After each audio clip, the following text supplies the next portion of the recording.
A Igreja do Diabo, de Machado de Assis. Capítulo 1, de uma ideia mirífica.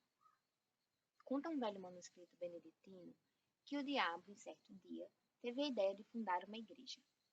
Embora seus lucros fossem contínuos e grandes, sentia-se humilhado com o papel avulso que exercia desde séculos, sem organização, sem regras, sem cânones, sem ritual, sem nada.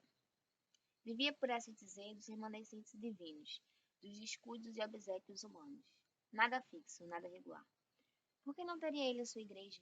Uma igreja do diabo era o meio eficaz de combater as outras religiões e destruí-las de uma vez. Vá, pois, uma igreja, concluiu ele. Escritura contra escritura, breviário contra breviário. Terei a minha missa com vinho e pão à farta, as minhas prédicas, bulas, novenas e todo o demais aparelho eclesiástico. O meu credo será o núcleo universal dos espíritos. A minha igreja é uma tenda de Abraão.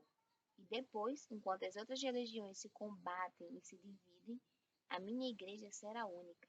Não acharei diante de mim nem Maomé, nem Lutero. Há muitos modos de afirmar, há só um de negar tudo. Dizendo isto, o diabo sacudiu a cabeça e estendeu os braços, com um gesto magnífico e varonil. Em seguida, lembrou-se de ir ter com Deus para comunicar-lhe a ideia e desafiá-lo. Levantou os olhos, acesos de ódio, ásperos de vingança, e disse consigo: Vamos, é tempo. E rápido, batendo as asas com tal estrondo que abalou todas as províncias do abismo, arrancou da sombra para o infinito azul. Capítulo 2. Entre Deus e o Diabo. Deus recolhia um ancião quando o diabo chegou ao céu. Os serafins que grinaldavam o recém-chegado detiveram-se logo, e o diabo deixou-se estar à entrada com os olhos no Senhor. Quem me queres tu? Perguntou este. Não venho pelo vosso servo Fausto, respondeu o diabo rindo, mas por todos os falsos do século e dos séculos. Explica-te. Senhor, a explicação é fácil, mas permite que vos diga. Recolhei primeiro esse bom velho. Dai-lhe o melhor lugar, mandai que as mais afinadas cítaras e alaúdes o recebam com os mais divinos coros. Sabes o que ele fez? Perguntou o Senhor, com os olhos cheios de doçura. Não, mas provavelmente é dos últimos que virão ter convosco. Não tarda muito que o céu fique semelhante a uma casa vazia, por causa do preço, que é alto. Vou edificar uma hospedaria barata. Em 2 palavras, vou fundar uma igreja. Estou cansado da minha desorganização, do meu reinado casual e adventício. É tempo de obter a vitória final e completa. E então vim dizer-vos isto com lealdade, para que não me acuseis de dissimulação. Boa ideia, não vos parece? Vieste dizê-la, não legitimá-la, advertiu o Senhor. Tens razão, acudiu o diabo. Mas o amor próprio gosta de ouvir o aplauso dos mestres. A verdade é que neste caso seria o aplauso de um mestre vencido.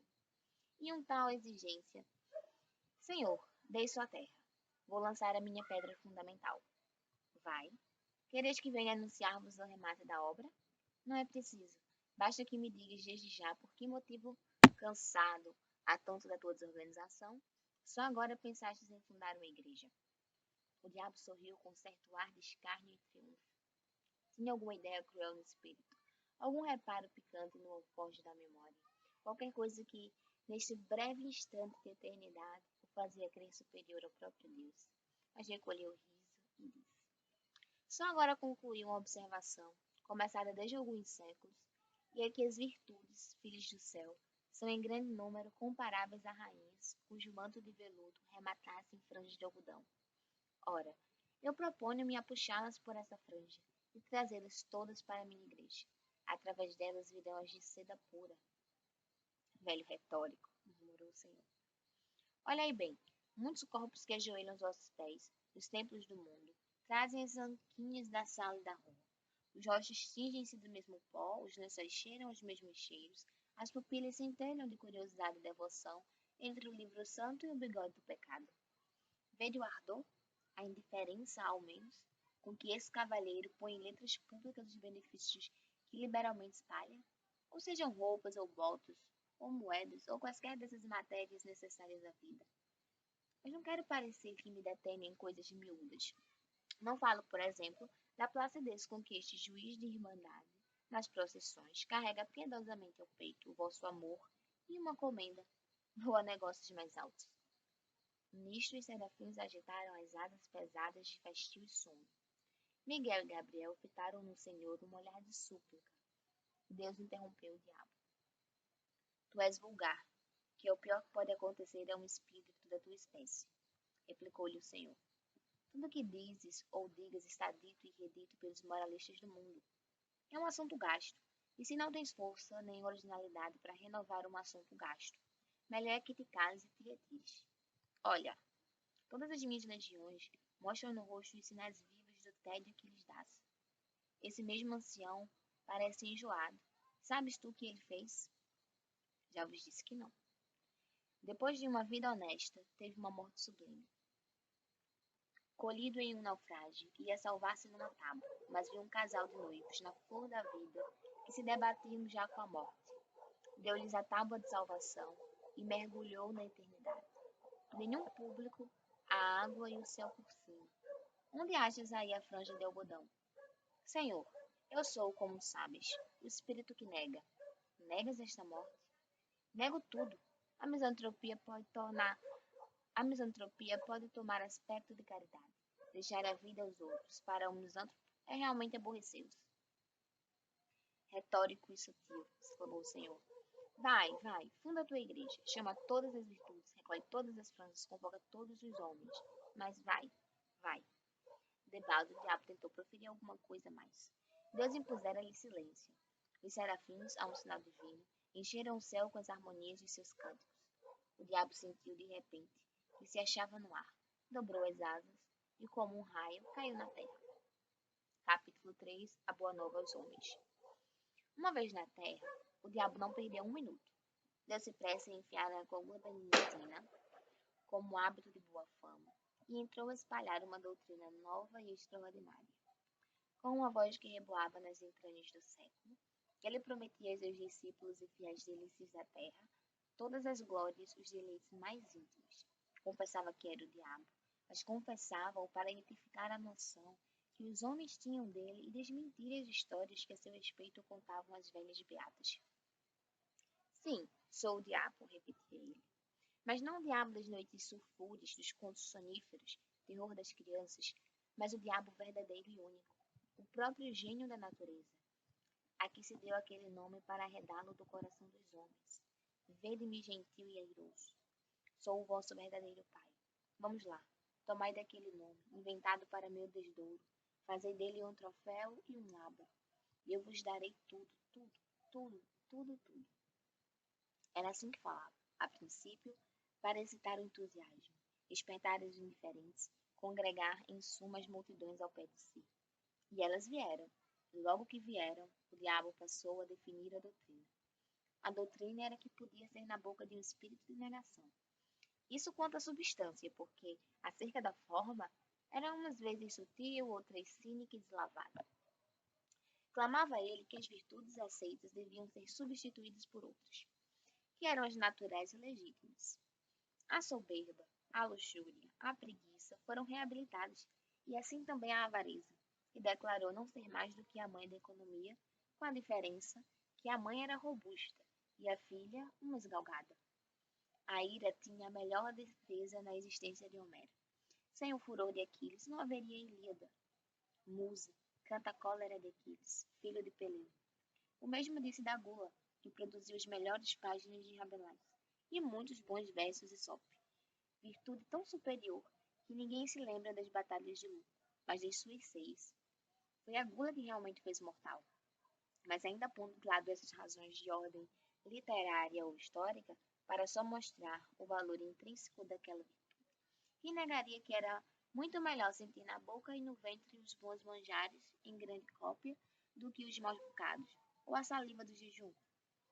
Pela sua parte, o diabo prometia substituir a vinha do Senhor, expressão metafórica, pela vinha do diabo, locução direta e verdadeira, pois não faltaria nunca aos seus com o fruto das mais belas cepas do mundo. Quanto à inveja, pregou friamente que era a virtude principal, origem de propriedades infinitas, virtude preciosa que chegava a suprir todas as outras e ao próprio talento. As turbas corriam atrás dele entusiasmadas. O diabo incutia-lhes os grandes golpes de eloquência, toda nova ordem de coisas, trocando a noção delas, fazendo amar as perversas e detestar as sãs. Nada mais curioso, por exemplo, do que a definição que ele dava da fralda. Chamava-lhe o braço esquerdo do homem. O braço direito era a força, e concluía: muitos homens são canhotos. Estudo. Ora, ele não exigia que todos fossem canhotos. Não era exclusivista. Que uns fossem canhotos, outros destros, aceitava todos, menos os que não fossem nada. A demonstração, porém, mais rigorosa e profunda foi a da venalidade. Um casuísta do tempo chegou a confessar que era um monumento de lógica. A venalidade, disse o diabo, era o exercício de um direito superior a todos os direitos. Se tu podes vender a tua casa, o teu boi, o teu sapato, o teu chapéu, coisas que são tuas por uma razão jurídica e legal, mas que em todo caso estão fora de ti, como é que não podes vender a tua opinião, o teu voto, a tua palavra, a tua fé, coisas que são mais do que tuas, porque são a tua própria consciência, isto é, tu mesmo? Negá-la é cair no absurdo e no contraditório, pois não há mulheres que vendem os cabelos. Não pode um homem vender uma parte de seu sangue para transfundi-lo a outro homem anêmico? E o sangue e os cabelos, partes físicas, terão um privilégio que se nega ao caráter, à porção moral do homem? Demonstrando assim o princípio, o diabo não se demorou em expor as vantagens de ordem temporal ou pecuniária. Depois, mostrou ainda que, à vista do preconceito social, converia dissimular o exercício de um direito tão legítimo, o que era exercer ao mesmo tempo a venalidade e a hipocrisia, isto é, merecer duplicadamente. E descia e subia, examinava tudo, retificava tudo. Está claro que combateu o perdão das injúrias e as outras máximas de brandura e cordialidade. Não proibiu formalmente a calúnia gratuita, mas induziu a exercê-la mediante retribuição ou pecuniária, ou de outra espécie, nos casos, porém, em que ela fosse uma expansão imperiosa da força imaginativa e nada mais. Proibia receber nenhum salário, pois equivalia a fazer pagar a transpiração. Todas as formas de respeito foram condenadas por ele, como elementos possíveis de um certo decoro social e pessoal, salva, todavia, a única exceção do interesse. Mas essa mesma exceção foi logo eliminada pela consideração de que o interesse, convertendo o respeito em simples adulação, era este o sentimento aplicado e não aquele. Para arrematar a obra, entendeu o diabo que lhe cumpria contar por toda a solidariedade humana. Com efeito, o amor do próximo era um obstáculo grave à nova instituição. Ele mostrou que essa regra era uma simples invenção de parasitas e negociantes insolváveis. Não se devia dar ao próximo senão indiferença, em alguns casos, ódio ou desprezo. Chegou mesmo a demonstração de que noção de próximo era errada, e citava esta frase de um padre de Nápoles, aquele fino e letrado Galiani, que escrevia a uma das marquesas do antigo regime: leve a breca ao próximo, não há próximo. A única hipótese em que ele permitia amar ao próximo era quando se tratasse de amar as damas alheias, porque essa espécie de amor tinha a particularidade de não ser outra coisa mais do que o amor do indivíduo a si mesmo. E como alguns discípulos achassem que uma tal explicação, por metafísica, escapava à compreensão das turbas, o diabo recorreu a um apólogo. 100 pessoas tomam ações de um banco para as operações comuns, mas cada acionista não cuida realmente senão nos seus dividendos. É o que acontece aos adúlteros. Este apólogo foi incluído no livro da sabedoria. Capítulo 4. Franjas e franjas. A previsão do diabo verificou-se. Todas as virtudes cuja capa de veludo acabava em franja de algodão, uma vez puxadas pela franja, deitavam a capa as urtigas e vinham alistar-se na igreja nova.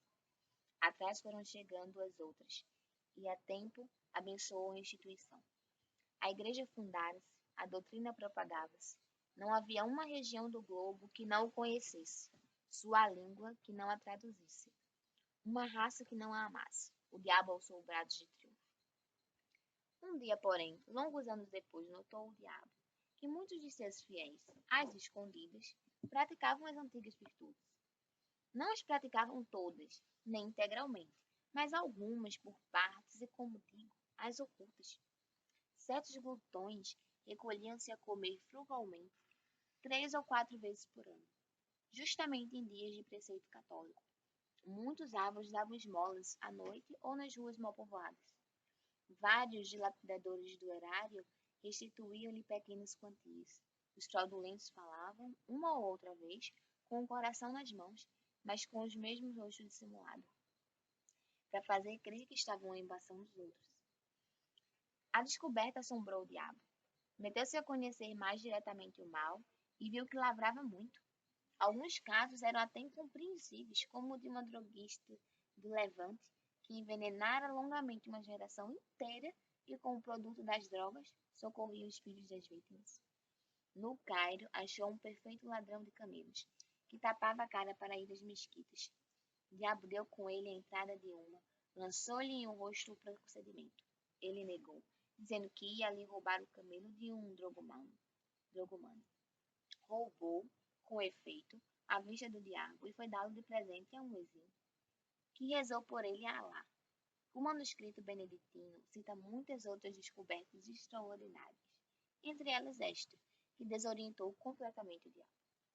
Um de seus melhores apóstolos era um calabrês, varão de 50 anos, insigne falsificador de documentos, que possuía uma bela casa na campanha romana, telas, estátuas, biblioteca, etc. Era fraude em pessoa. Chegava a meter-se na cama para não confessar que estava são. Pois esse homem não só não furtava ao jogo, como ainda dava gratificações aos criados. Tendo angariado a amizade de um cônego, ia todas as semanas confessar-se com ele, numa capela solitária. E, conquanto não lhe desvendasse nenhuma das suas ações secretas, benzia-se 2 vezes, ao ajoelhar-se e ao levantar-se. O diabo mal pôde crer tamanha alevosía. Mas não havia que duvidar, o caso era verdadeiro. Não se deteve um instante. O pasmo não lhe deu tempo de refletir, comparar e concluir do espetáculo presente alguma coisa análoga ao passado. Voou de novo ao céu, trêmulo de raiva, ansioso de conhecer a causa secreta de tão singular fenômeno. Deus ouviu-o com infinita complacência. Não o interrompeu, não o repreendeu, não triunfou sequer daquela agonia satânica, pois os olhos nele disse-lhe: Que queres tu, meu pobre diabo? As capas de algodão têm agora franjas de seda. Com as de veludo tiveram franjas de algodão. Que queres tu? É a eterna contradição humana.